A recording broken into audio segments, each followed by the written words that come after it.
Good evening, men, women, and children of all ages. I feel very retro tonight. Let me put on my lightning. Well, I'm thrilled. A couple of more nurses came on, and a couple of psychologists and social workers, and pastors. But I am going to all your profiles.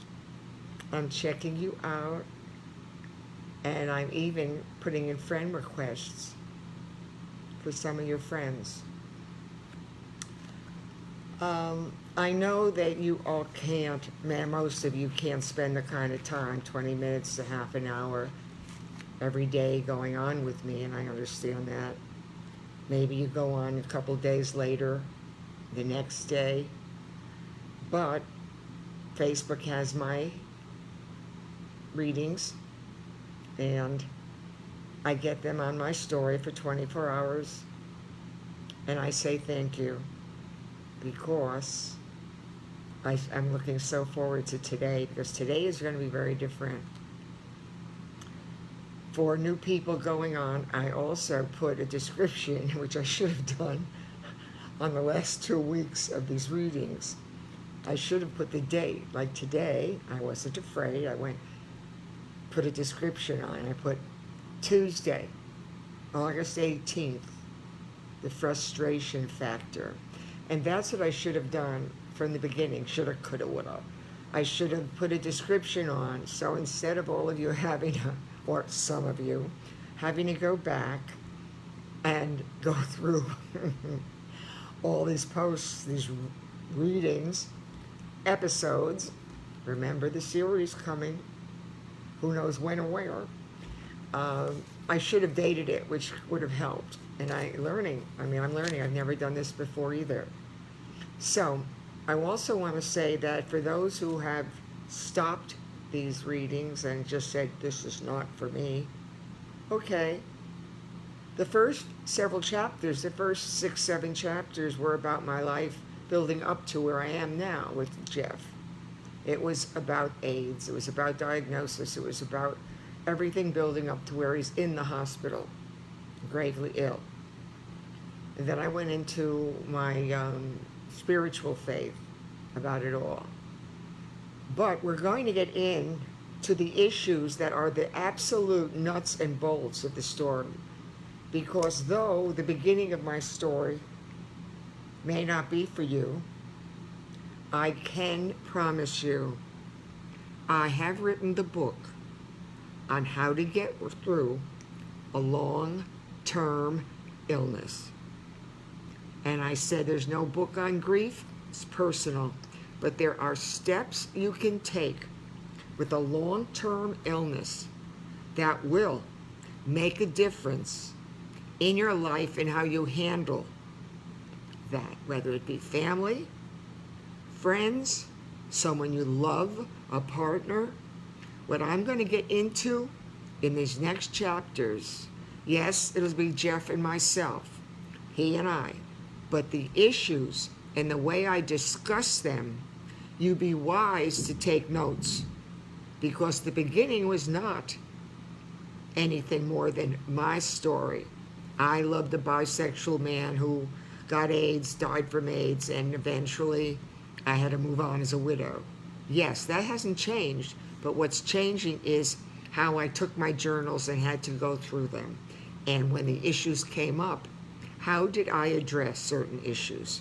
So I say to you, don't stop. I'm going to do this book, may take a month, 2 months, 3 months. I'm not rushing, because I'm going to also respect your time and try to keep it to 20 minutes to half an hour, which is a lot of time. But when I'm done with this, I'm going to read my hospice book, 24 stories. So please go to SusanMintz.com if you want to catch up. And go to the books page, go to the media page. You'll know what you need to know. Chapter 7 was, is there a God?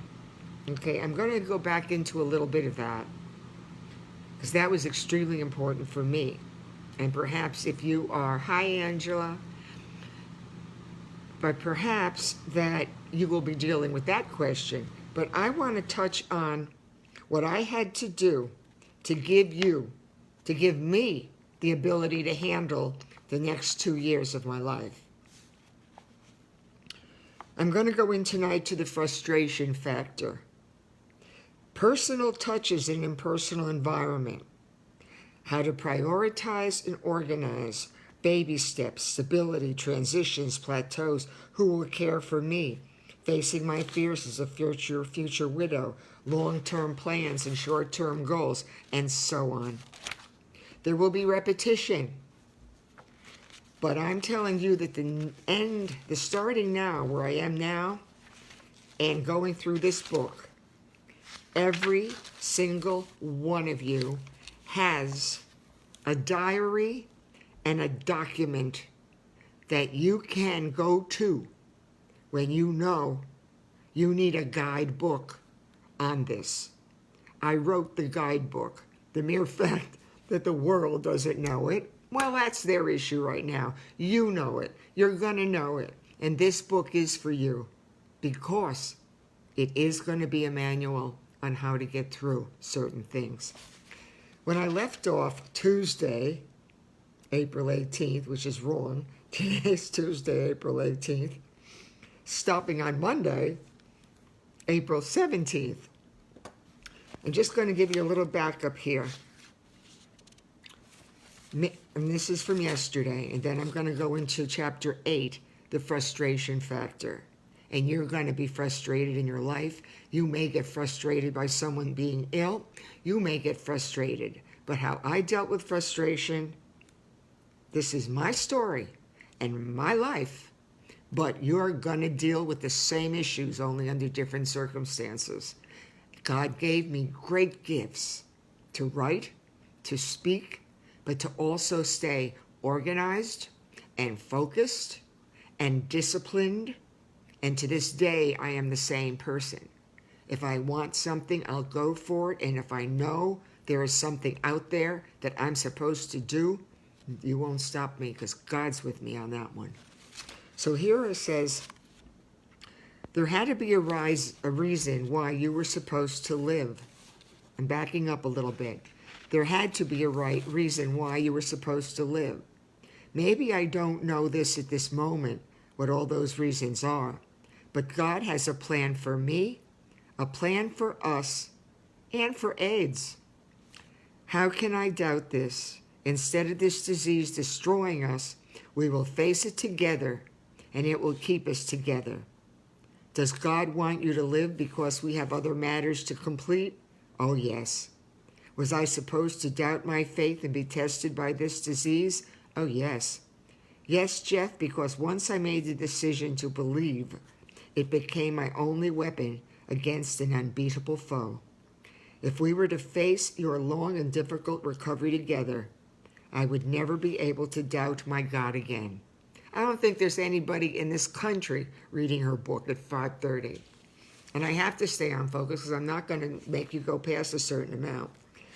Here we're starting now. While I was praying for your recovery, I was searching for my own personal relationship with God.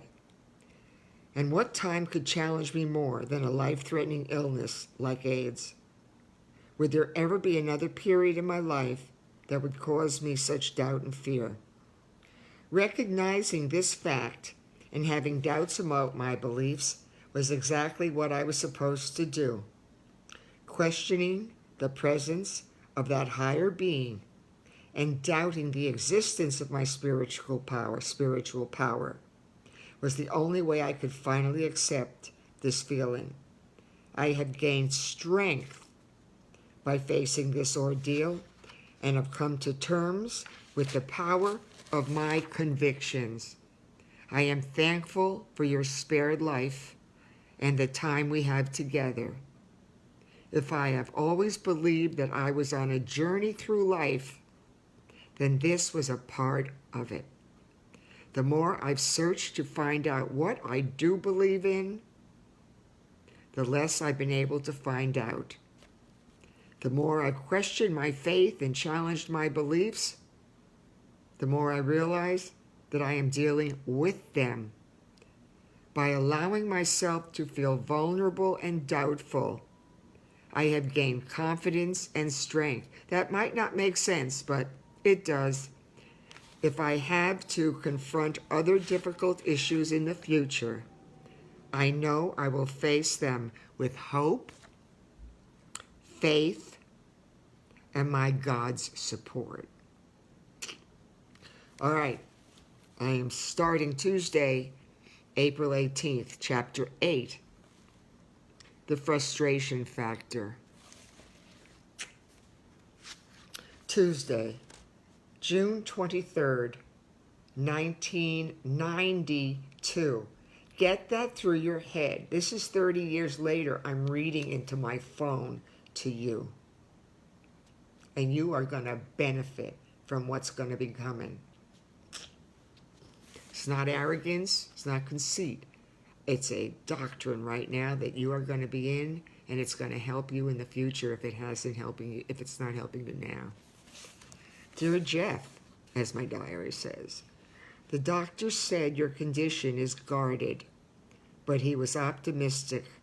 He said your condition is guarded, but was optimistic about your latest test results. I don't think the reality of this has fully set in because I'm still in a state of shock after hearing your diagnosis with pneumonia and AIDS. That was just a week before. I thought I was prepared for the worst, but now I know I was not. I feel like I am in a trance or some hypnotic state, performing out of habit and just going through the motions. Can any of you relate to that? I am functioning and existing in a perpetual state of gray, in an endless fog that will not lift. Nothing is clear, and I feel my world has collapsed around me. As I said, 1 minute I got it all together. The next minute, I'm mush. This is the way it's going to be, but I'm here, and I'm going forward now yet. But it's okay to go back and forth. One day you're going to be fine. The next day, you're going to go in the corner, pull the covers over your head, and spend a couple hours. But don't say, why me? Say, why not me? I am functioning. Nothing is clear, and I feel my world has collapsed around me. It had. My mind is going in every direction at once. I am confused, terrified, and feel emotionally out of control. I am overwhelmed with feelings so intense and extreme that I do not know which ones I can deal with first. Anybody who says they haven't felt like this is lying. Okay? You're in denial. I'm in denial most of the time for a lot of reasons, but I face my denial, go forward, be not afraid, for you are strong. I am not able to focus on anything, and my writing is the only thing. Hear me again. My writing is the only thing bringing me comfort and peace. Clear out your head. Write. Get this crazy puzzle out of your brain. Get it out of the palpitations. Get a journal, get a diary, get a notebook. I don't care. Start writing. It is the strongest gift I will ever be able to leave on this earth, is my journals and the writing. Here it is, bringing me comfort and peace. It has been the only manageable way for me to sort out my feelings. Through my writing, I will remember all the details I wished I could forget. See, that was then, but look what happened all these many years later. There's a book. 30 years later, there's a book published on Amazon, on Barnes & Noble. Okay? Don't you ever give up. Through my writing, I will remember all the details I wished I could forget. Doesn't that sound insane? I want to forget everything. but I know I must not. And the only way I will get through this time is to let my words express my feelings. God, this is better than I thought. This is even better than I thought. I don't know where to begin, and I'm not even sure if my writing will make any sense. This is the first time I had ever faced a medical crisis, and how much worse could it have been? You had a life-threatening illness and a deadly bacterial infection. When you were diagnosed last Friday, all I could think about was getting you to the hospital safely the following morning. Once I got you there, I didn't even know if you would survive. Would your condition stabilize? When would they let me see you? Would they let me stay in the room with you overnight? My poor darling, you were so afraid. I wanted you to know that I would never leave you alone. He was never left alone. All right, I'm going to start going crazy now. Then there were all the forms. So here, my poor darling, you were so afraid. I wanted you to know that I would never leave you alone. This is a love story. It's a notebook on steroids. Then there were all the forms and paperwork to take care of. I don't remember signing those. I don't recall to whom I spoke or how long it took to get you into a room. I thought about the hospital, though, and though I knew you were receiving excellent medical attention, would it be the best? And we did. We had great insurance. We had everything. There were so many new doctors and nurses. It took all my energy and concentration just to remember their names. That's when I wrote these down. And what about the drugs and the treatments you had to receive? I didn't know anything about the AIDS drugs they would give you to treat that pneumonia. The doctors couldn't give me any guarantees that any of them worked. And what do I tell the other family members and our close friends? How much information should I give them? How long would you be here? Would you be transferred to another hospital? Everything was so overwhelming. The big decisions were monumental, and the little ones were enormous. Hear me good right now. The big decisions, everything was overwhelming, and put frustration in all of this. Everything was so overwhelming. The big decisions were monumental, and the little ones were enormous. The only thing stable about my life at this moment was the instability. I spoke before several groups over the years, and they asked me to pick a topic to talk about. Well, the topic would be, and I could relate it to today, the only thing stable about my life is the instability. And that's what it is. Life is so fragile and so unstable. And you are. The only thing stable about your life is the instability. It was 1992, and AIDS is still a relatively unknown disease. And I'm writing all the doctors' names down, I'm writing all the drugs down, I'm writing all the treatments down, when they were done, the times they were done. In 1992, and AIDS is still a relatively unknown disease. People are fearful and taking every precaution guarding against the possibility of an HIV transmission. The facts and data about the drugs are not specific, and the speciality of infectious diseases is unknown to me. Though I have complete trust and faith in our doctor, I do not know any of the other specialists who will be involved with your treatment.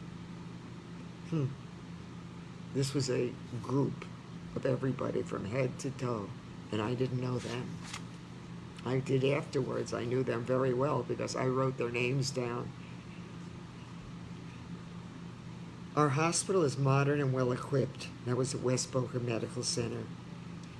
Our hospital is modern and well-equipped, but Is it the right one for your illness? This issue has been tormenting me for days. On one hand, I want them to do whatever they have to do to keep you alive. On the other hand, I questioned every test, drug, and procedure they are performing. You, my darling Jeffrey, have suffered so much already, and I don't want them to cause you any more pain. I have to believe that everyone is doing the best they can, and that I have made the right decisions about your care. Your parents were equally afraid, yet they trusted my judgment. They need my reassurance that everything will be all right. How can I reassure them when I have so many doubts and concerns myself? And his parents did. His parents loved me, they trusted me, and they knew from the moment we married that I would take care of him. But they said no matter what I decided, that would be what it would be. They left me in charge and trusted me. It's a great thing to say that your in-laws and your parents and your friends, they trusted my judgment. I'm going to do just a little more. I sit here writing, watching as your life rests in everyone else's hands. People are coming in and out of your room constantly, taking blood, checking your vital signs, changing out IV bags, and reading the monitors. They are waking you up at all hours of the day and night, asking you questions you can't understand. I feel like a team of robots has invaded our life, each one precisely performing their delegated duties and assigned tasks. Though I know they are trying to save your life, they are a constant source of agitation and disruption. As I lay next to you on a cot, and I did, as I lay next to you on a cot, which they brought in a cold, dark, sterile hospital room, the antiseptic stench burns my nostrils.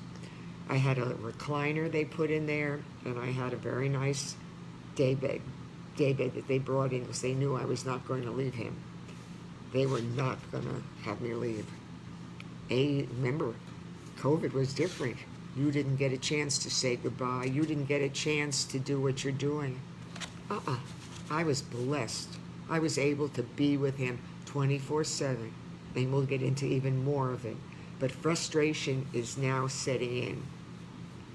Hello, everybody. I can't keep mentioning your names or I'm going to run out of time, and then you're all going to be upset because I ran over. But thank you. We are growing. With every shift change comes a new staff of nurses, aides, and lab technicians. I want them to give you more personal attention. So I try to tell them about you, what you've been through, and how wonderful you are. I want them to know you as I do, and I desperately want them to know how much I love you. I want them to treat you like they would their family. I try to be tactful and considerate of them because I want them to like you.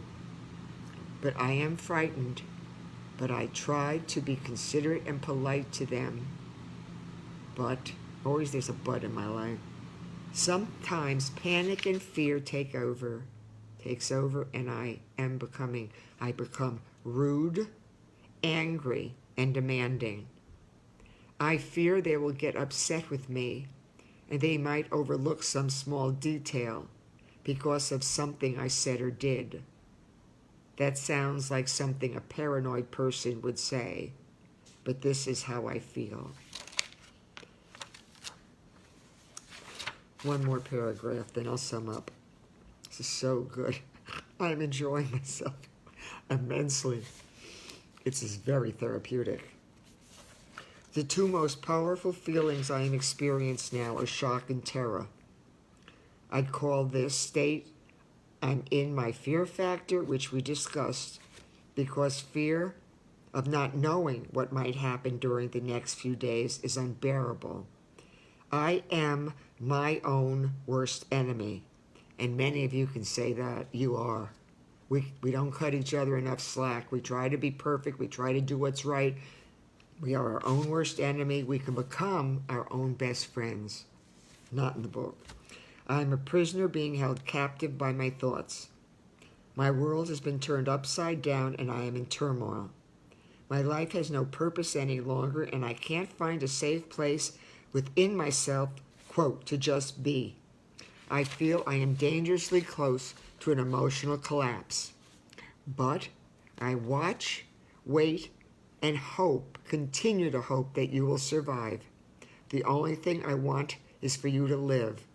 I cannot make decisions or plans about tomorrow because I do not know if there will be a tomorrow with you. I ask myself over and over again, why did this happen? What will I do next? How will I go on? And finally, the most dreaded one of all, are you going to die? My questions cannot be answered, and this uncertainty has paralyzed me. The more I try to convince myself to step back and let go, the more I want to crawl into a corner and hide. I don't know if or how I will be able to handle anything again. One more sentence. Maybe the best way to express the way I feel is, quote, it's manageable chaos. This is where I'm going to stop on April. You're going through everything with me, kids. And I will start on Wednesday. I think it's the 19th. Well, that doesn't really matter. At least I'm dating. It's just a big step. So, here we are. In between having control of myself, being afraid, the fear factor, feeling like I don't know what I'm doing, panic, and all the other emotions, what's the one constant that I will be doing? You can answer that. I will be writing. I wrote, and we'll get into the frustration factor, which is chapter 8. So if you do have the book, which so many of you do, I'm joking about it, many of you do, and some of you might actually want to purchase it, of which the author makes nothing. The bookstore, Amazon, and Barnes & Noble, they do well. The printer does something, the publisher does something, but the little author, she waits for the big deal to come along with the best story on the planet. A straight woman married to the gay man who dies from AIDS, and 30 years later, she's still loving him, talking about him, and helping people to deal with what they might have to go through. So, I write. And the other reason I will tell you down the road why writing is so important is because as the illness progressed, and he would spike his fevers and come back with pneumonia again and all this up and down, his doctors were calling me.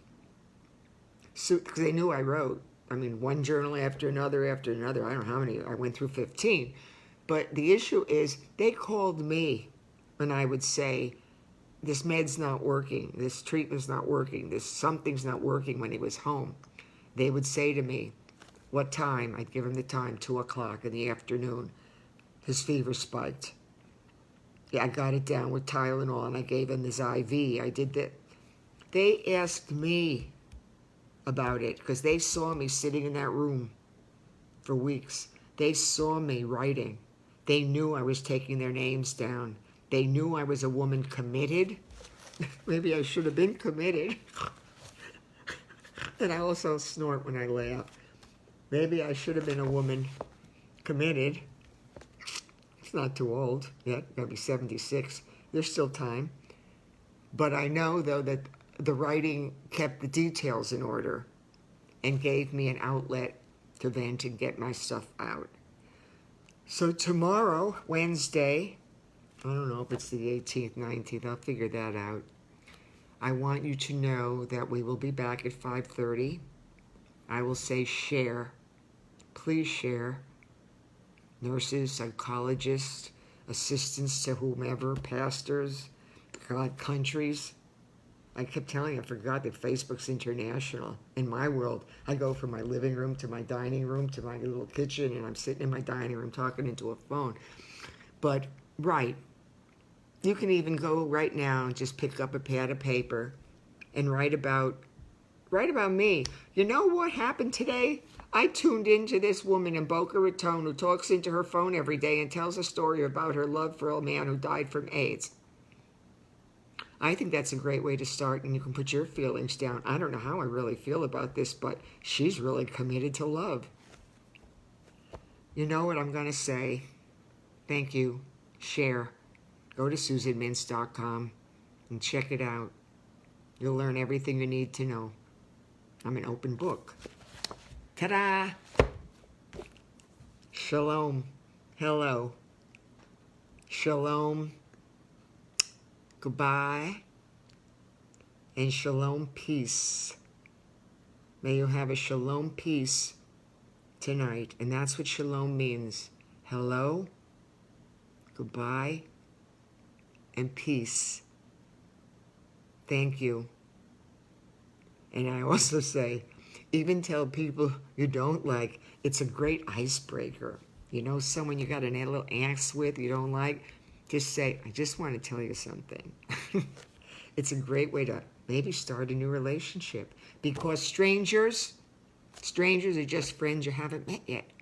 God bless you, and shalom. And I have to hit finish. This is the most exciting part besides putting the lightning on.